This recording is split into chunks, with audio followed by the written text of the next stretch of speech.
National income में जब हम लोग बात करते हैं तो हम लोग क्या देखते हैं, इसमें मैक्रो इकोनॉमिक्स में स्टडी करते हैं कैसे इकोनॉमी में जनरेशन हो रहा है नेशनल इनकम का। इनकम इकोनॉमी में कैसे जनरेट हो रही है और बाय विच मेथड। तो इसमें डिफरेंट मेथड हम लोग डिस्कस करेंगे। वो क्या क्या होगा? Different method will be product method होगा आपका, फिर इनकम मेथड होगा, as well as expenditure method होगा। ठीक है, डिफरेंट मेथड की भी हम लोग इसमें स्टडी करेंगे, that is income method, product method, value, expenditure method. So all these method we will discuss in the third chapter till we are studying the chapter 1, right? Next है आपका theory of general price level. General price level क्या होता है? So general price level का simple मतलब होता है कि जो प्राइस है commodity की which are producing in the economy, उनकी प्राइस कितनी चल रही है, मतलब प्राइस इंक्रीज़ कर रही है कि कमोडिटी जो भी प्रोड्यूस हो रहे हैं वो सेम प्राइस पे हैं, प्राइस इंक्रीज़ हो रही है, प्राइस डिक्रीज़ हो रही है। तो इसकी थियोरी भी हम लोग, इसका भी डिस्कस हम लोग किस में करते हैं, हम लोग पढ़ते हैं मैक्रो इकोनॉमिक्स में। ठीक है, so theory of general price level means problem regarding inflation, excess demand, deflation, deficient demand, inflationary और deflationary gap are studied with the help of macro economics variable. So macro economics variable में हम लोग क्या क्या discuss करते हैं, problem किससे related, जो भी इन्फ्लेशन से, इन्फ्लेशन मतलब कि जो भी प्राइस है, प्राइस लेवल है इकॉनमी में वो क्या हो जाता है, इंक्रीज़ कर जाता है, उसकी वजह से और इकॉनमी में एक्सेस डिमांड मतलब जब डिमांड बिकम्स मोर देन दी सप्लाई। डिफ्लेशन क्या होता है, जब प्राइस आपकी फॉल करने लगती है। डेफिशिएंट डिमांड होने का मतलब है when demand becomes less than the supply of the commodity, मतलब कमोडिटी की डिमांड नहीं हो रही है बट सप्लाई हो रही है।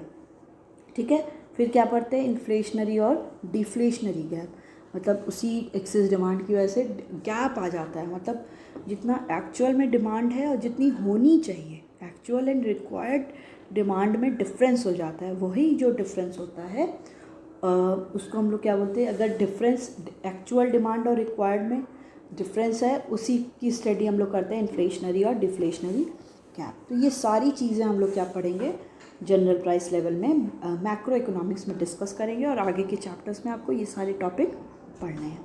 ठीक है, नेक्स्ट है थियरी ऑफ मनी, मनी की थियरी। ठीक है, तो इसमें क्या है थियरी ऑफ मनी में, दैट इज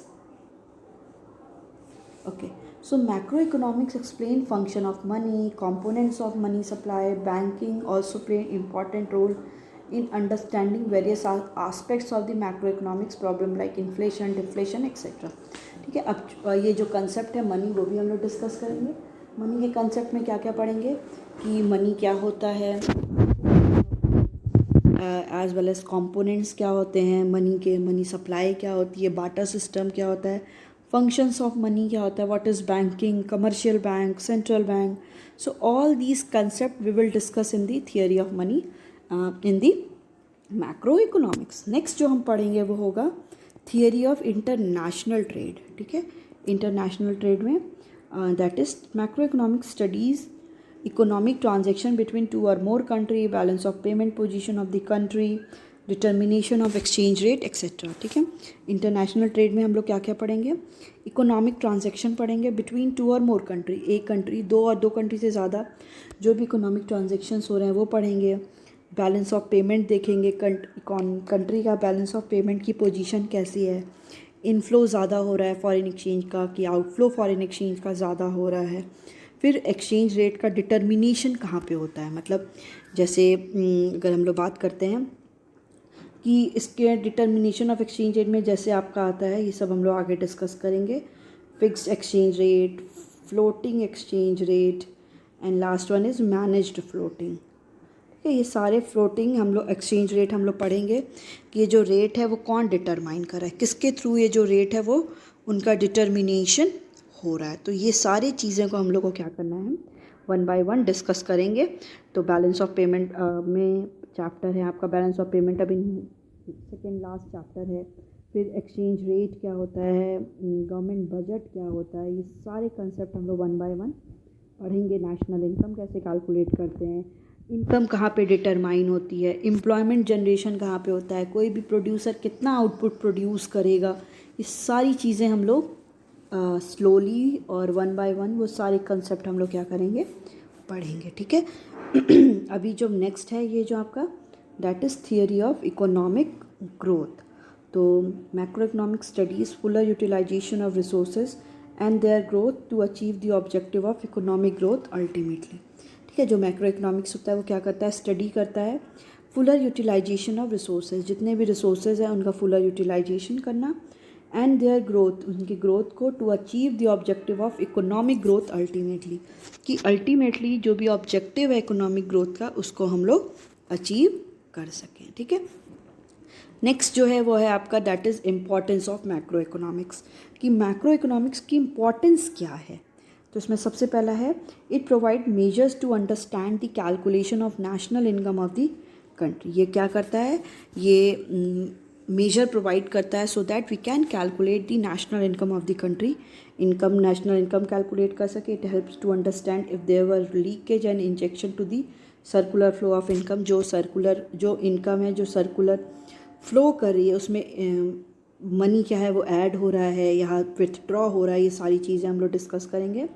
फिर है आपका that is formulation of government policies, government की पॉलिसीज़ गवर्नमेंट का बजट बनना, फिर पॉलिसीज़ की हम कैसे कंट्री में इन्फ्लेशन और डिफ्लेशन को कंट्रोल कर सकते हैं, और गवर्नमेंट का रेवेन्यू कितना हो रहा है, गवर्नमेंट का expenditure, excess demand, efficient demand, ये सारा चीज़ें। फिर इंटरनेशनल कंपैरिजन देखेंगे अबाउट द प्राइसेस, डिमांड और सप्लाई कितना हो रहा है, balance of payment whether it is surplus और डेफिसिट। नेक्स्ट हम लोग पढ़ेंगे कोऑर्डिनेट करेगा वेरियस पॉलिसीज़ एंड मेजर्स को एट मैक्रो लेवल पे जो भी इकोनॉमिक प्रॉब्लम्स हैं like poverty, unemployment, inflationary, deflationary gap, इन सारी चीज़ों को हम कैसे रिमूव कर सकते हैं। तो ये सारी क्या है इम्पोर्टेंस है मैक्रो इकोनॉमिक्स की, कि हम लोग को क्या है इन सारी चीज़ों को वन बाय वन डिस्कस करना है। Next we will move to the micro and macro economics and meaning, interdependence and distinction between the micro and macro economics, ठीक है। अभी ये हम लोग ने क्लास 11th में ऑलरेडी पढ़ चुके हैं कि माइक्रो और मैक्रो इकोनॉमिक्स क्या होता है, कैसे दोनों एक दूसरे, मीनिंग क्या होती है, इन दोनों का डिफरेंस क्या होता है, ठीक है। सो you can see here these two branches of economics have been discussed in part A, microeconomics also, okay। हम लोग ने part A that is micro economics में ऑलरेडी डिस्कस कर लिया है। Changes in micro economic variable have an impact on the macro economic variable, ठीक है। जो भी माइक्रो इकोनॉमिक वेरिएबल में चेंजेस हो रहा है उसका इम्पैक्ट मैक्रो इकोनॉमिक वेरिएबल में भी होता है एंड वाइस वर्सा, और जो भी चेंज मैक्रो इकोनॉमिक वेरिएबल में होता है उसका इम्पैक्ट माइक्रो इकोनॉमिक्स में भी होता है। So it implies that since micro is a part of macro, thus micro economics and macro economics दो different in their approach do depend on each other, ठीक है। तो इसका ये मतलब है कि माइक्रो क्या है, micro is a part of macro, because macro क्या है, it is here we will discuss in the large area, ठीक है। तो माइक्रो क्या हो गया, micro is a small, so micro क्या हो गया, मैक्रो का पार्ट हो गया। Thus micro economics and macro economics दो डिफरेंट इन देयर अप्रोच, दोनों क्या होते हैं अपने अप्रोचेस में डिफरेंट होते हैं, but they both are depend on each other, दोनों ही क्या होते हैं एक दूसरे पे डिपेंड होते हैं, ठीक है। तो पहले देखते हैं व्हाट इज़ माइक्रो इकोनॉमिक्स, ठीक। सो here we will discuss the microeconomics. So in microeconomics, economic problem are studied at the macro level, okay। Economic problem are studied at the level of individual unit, मतलब जो भी economic problem हम लोग discuss करते हैं वो किस पे करते हैं, इंडिविजुअल यूनिट पे डिस्कस करते हैं।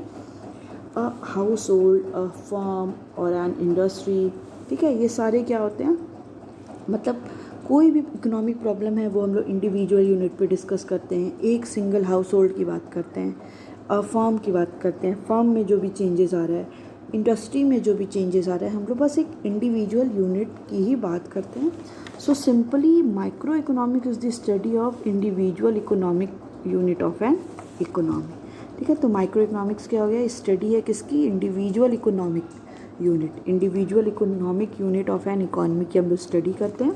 So micro economics is also called the price theory और as theory of product pricing and the theory of factor prices fall within the scope of microeconomics. ठीक है, सो माइक्रोइकोनॉमिक्स को हम लोग और क्या बोलते हैं, प्राइस थियोरी भी बोलते हैं. Okay, so as theory of product pricing and theory और factor pricing fall within the scope of micro economics. ठीक है, तो दोनों ही जो हम लोग थियोरी पढ़ते हैं, प्रोडक्ट प्राइसिंग की, जो भी प्रोडक्ट की प्राइसिंग है, एज वेल एज जो भी फैक्टर हैं, डिफरेंट फैक्टर्स ऑफ प्रोडक्शन है, उनकी जो भी प्राइसेस है, we all related prices related to basically the product pricing and the factor pricing is fall within the scope of micro economics. ये सारे क्या हैं, माइक्रो इकोनॉमिक्स के स्कोप में ही आते हैं. ठीक है, सो फॉर एग्जाम्पल यहाँ पे क्या दे रखा है, for example micro economic theory and micro economic variables. तो माइक्रो इकोनॉमिक थियरी में हम लोग क्या पढ़ते हैं,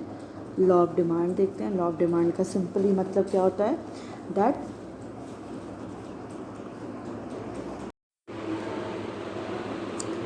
सो इन the macro economic theory, microeconomic theory, we have already discussed law of demand क्या होता है. So it is the inverse relation between the price and the quantity demanded.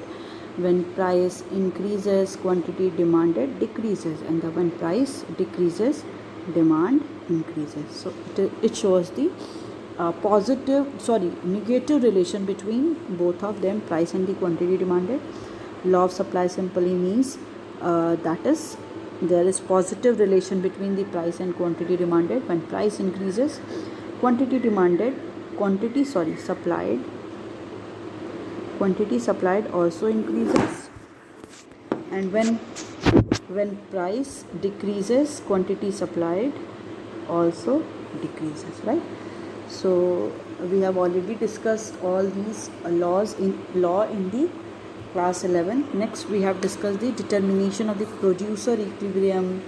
Producer is found is at equilibrium when MR becomes marginal revenue is equal to marginal cost, where the producer gets the maximum satisfaction.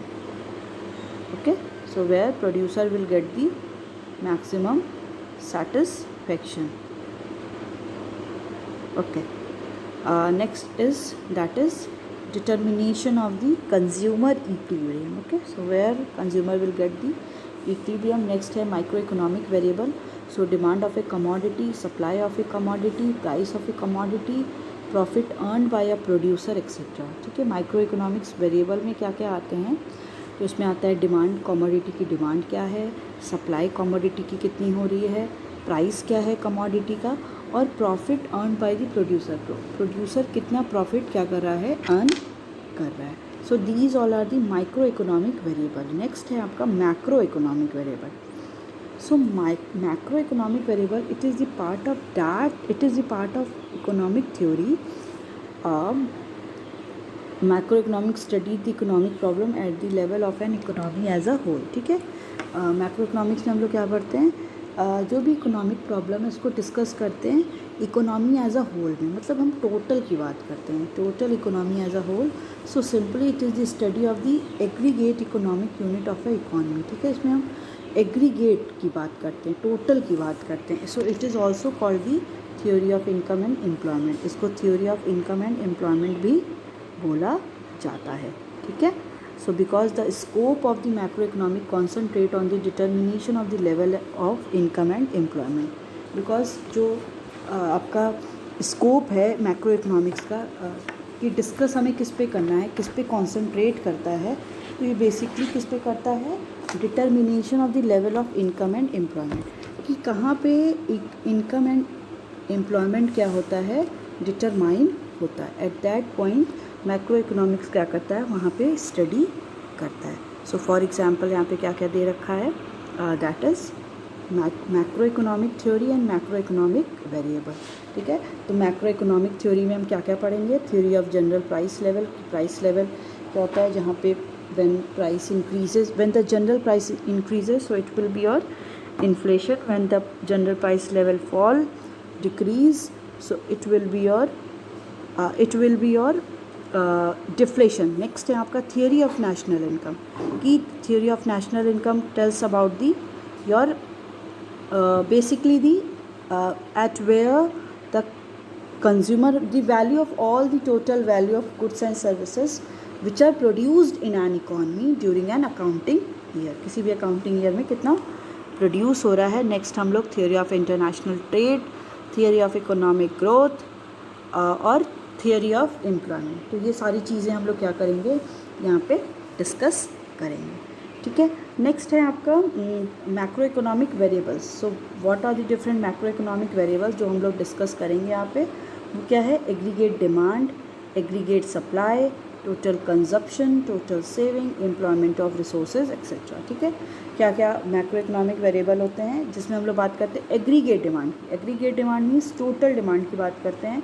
Aggregate supply की बात करते हैं कि total supply economy में कितनी हो रही है, टोटल कंजप्शन कितना हो रहा है, टोटल सेविंग कितनी हो रही है, and the employment of resources. So all these variable we will discuss in the macroeconomics. Okay. So next one is interdependence of the micro and macro. कि कैसे माइक्रो इकोनॉमिक्स मैक्रो इकोनॉमिक्स पर dependent है and how macro economics is dependent on the micro economics. Okay. So you can see here both micro and macro economics are interdependent. दोनों ही क्या होते हैं, micro और मैक्रो इकोनॉमिक्स इंटरडिपेंडेंट होते हैं, because micro economics is not always restricted to individual unit. ठीक है, हम लोग माइक्रो इकोनॉमिक्स में हमेशा इज़ नॉट ऑलवेज, कभी भी रिस्ट्रिक्टेड नहीं होते कि बस इंडिविजुअल यूनिट पे. And also macro economics deals with the aggregate at smaller level. ठीक है, मैक्रो इकोनॉमिक्स में डील हम लोग कित करते हैं, एग्रीगेट की बात करते हैं एट द स्मॉलर लेवल की. Right. So the interdependence between the two can be studied in the following veg. ठीक है, ये जो दोनों का इंटरडिपेंडेंस है कि मैक्रो इकोनॉमिक्स कैसे इंटरडिपेंडेंट है मैक्रो इकोनॉमिक्स पे, and macro economics how is interdependent on the micro economics. So the next topic is difference between the microeconomics and the macroeconomics. Okay. So आइए, आपको पता है कि ऑलरेडी हम लोग ने क्लास 11th इकोनॉमिक्स में ये डिस्कस कर लिया है कि माइक्रो और मैक्रो इकोनॉमिक्स में क्या डिफरेंस होता है, but still we are going to discuss all these difference. So we will discuss the difference between micro and macroeconomics along with the basis. So first one is meaning. I mean, what is the meaning of micro and what is the meaning of macro, right? So microeconomics, it is the study of individual economic units of an economy. Okay. Microeconomics में हम लोग क्या discuss करते हैं, individual economic unit की discuss करते हैं. ठीक है, इंडिविजुअल डिमांड की बात करते हैं, इंडिविजुअल सप्लाई, प्राइस, ये सब डिस्कस करते हैं. वहीं मैक्रो इकोनॉमिक्स में इकोनॉमी एज अ होल पढ़ते हैं. ठीक है, इकोनॉमी हम लोग एज अ होल के बारे में डिस्कस करते हैं. अगर और टोटल डिमांड की बात करते हैं, टोटल सप्लाई की डिस्कस करते हैं. एग्रीगेशन, नेक्स्ट है aggregation. So as it deals with the individual unit there is limited degree of aggregation. ठीक है, ये कह रहे हैं कि यहाँ पे हम लोग इंडिविजुअल यूनिट के बारे में पढ़ते हैं, तो यहाँ पे एग्रीगेशन की क्या है, एग्रीगेट हम लोग लिमिटेड डिग्री में ही करते हैं, because an industry is an aggregation of firms. ठीक है, एक इंडस्ट्री क्या होती है, डिफरेंट फर्म्स का एग्रीगेट होती है. तो यहाँ पे हम लोग ने क्या बात किया, हम लोग ने देखा कि basically when we talk about the micro economics, तो माइक्रो इकोनॉमिक्स में एग्रीगेट नहीं होता है, बहुत लिमिटेड डिग्री का ही एग्रीगेट की बात करते हैं. वहीं मैक्रो इकोनॉमिक्स में है as it deals with the economy as a whole. यहाँ पे हम लोग इकोनॉमी एज अ होल के बारे में डिस्कस करते हैं. So there is a vast degree of aggregation. यहाँ पे एग्रीगेट क्या होता है, बहुत वास्ट होता है, बहुत ज़्यादा होता है.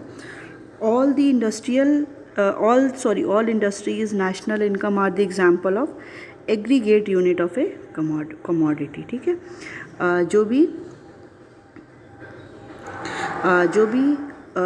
ऑल इंडस्ट्रीज़ हो गई, नेशनल इनकम कंट्री की, ये सारे क्या एग्जाम्पल है एग्रीगेट्स की, because here we are talking about the total economy. Means हम लोग यहाँ पे किसी को भी लेफ्ट आउट नहीं कर रहे हैं, हम लोग टोटल इकॉनमी की बात कर रहे हैं, ठीक है।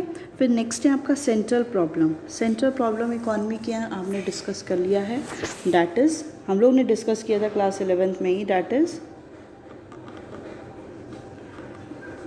what to produce, how to produce, and for whom to produce। Okay, ये हमारी क्या है 3 सेंटर प्रॉब्लम है किसी भी इकॉनमी की, कि व्हाट टू प्रोड्यूस, कि कोई भी प्रोड्यूसर है उसे क्या प्रोड्यूस करना चाहिए, whether they produce the consumer goods or produce the capital goods or on which quantity they will produce। So these all are the problems related to what to produce। next है how to produce। how to produce simply मतलब होता है कि कोई भी अगर producer है वो क्या प्रोड्यूस करे, वो लेबर इंटेंसिव टेक्नोलॉजी से कमोडिटी को प्रोड्यूस करे और कैपिटल इंटेंसिव टेक्नोलॉजी को हायर करके वो कमोडिटी को प्रोड्यूस करे। तो ये सारे क्या हो जाते हैं, that is how to produce. Third है फॉर होम टू प्रोड्यूस, मतलब अब फॉर होम टू प्रोड्यूस मत it is related to the distribution of income. Income के डिस्ट्रीब्यूशन से रिलेटेड होता है कि पर्सनली डिस्ट्रीब्यूट करना है इनकम को या फंक्शनली डिस्ट्रीब्यूट करना है, मतलब प्रोड्यूसर क्या है वो अपना इनकम जनरेट कर रहा है या डिफरेंट फैक्टर्स ऑफ प्रोडक्शन को उसने हायर किया है। तो डिफरेंट फैक्टर्स ऑफ प्रोडक्शन क्या क्या हो जाते हैं, land, labour, capital and entrepreneur. So these all are the some factors of production. With the help of those factors of production, any producers produce the commodity. Okay, so these all are the some basically the central problem of an economy। Okay, यही सारी क्या होती है central problem किसी भी economy की होती है, जो हर एक प्रोड्यूसर क्या करता है उससे सफ़र करता है, राइट। तो अब देखते हैं कि yes, so in the microeconomics it deal with the central problem of allocation of resources and related principle and policies। ये किससे डील करता है, डील करता है कि सेंट्रल प्रॉब्लम कैसे एलोकेशन, रिसोर्सेज को एलोकेट करना, देन उसकी डिफरेंट प्रिंसिपल्स क्या हैं, पॉलिसीज़ क्या हैं, उनके बारे में डिस्कस करते रहना।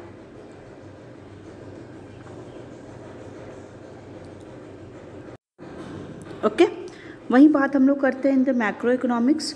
सो its central problem are determination of level of income and employment and related principle and policies. ठीक है, इसकी मेन जो सेंट्रल प्रॉब्लम होती है वो क्या होता है कि कहाँ पे इनकम एंड एम्प्लॉयमेंट डिटरमाइन होते हैं and related principle and policies की डिफरेंट, उससे रिलेटेड डिफरेंट प्रिंसिपल और पॉलिसीज़ क्या है। ठीक है, नेक्स्ट आता है आपका इंस्ट्रूमेंट्स ऑफ स्टडी और टूल्स, मतलब क्या ऐसे डिफरेंट इंस्ट्रूमेंट्स हैं जो यूज़ किए जाते हैं for the study.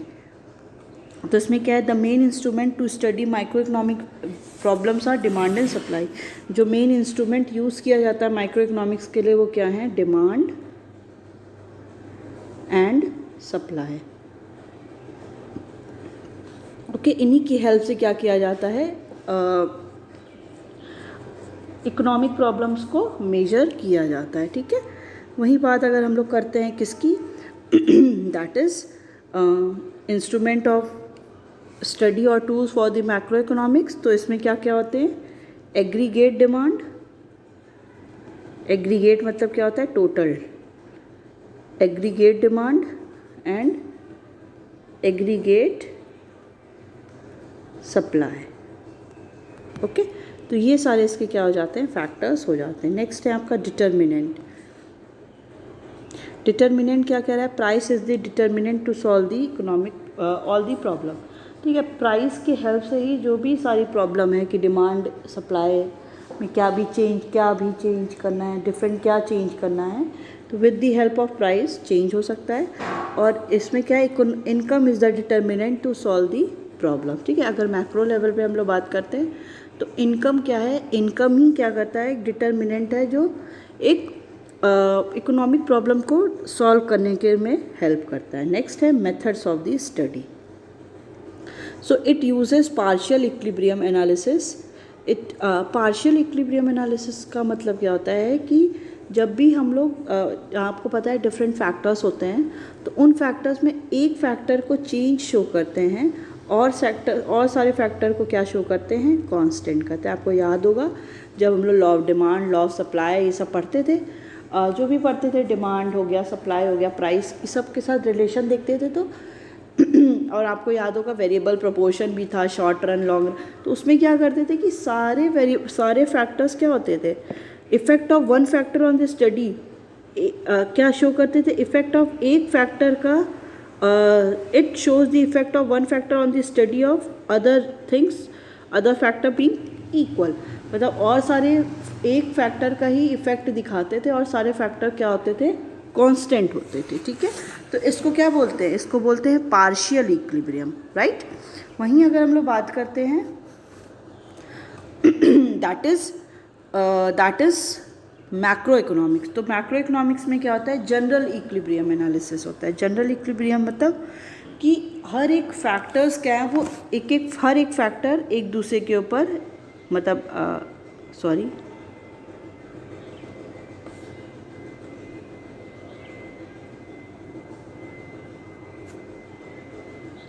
Okay, that shows the हर एक फैक्टर क्या है, वेट अ मिनट,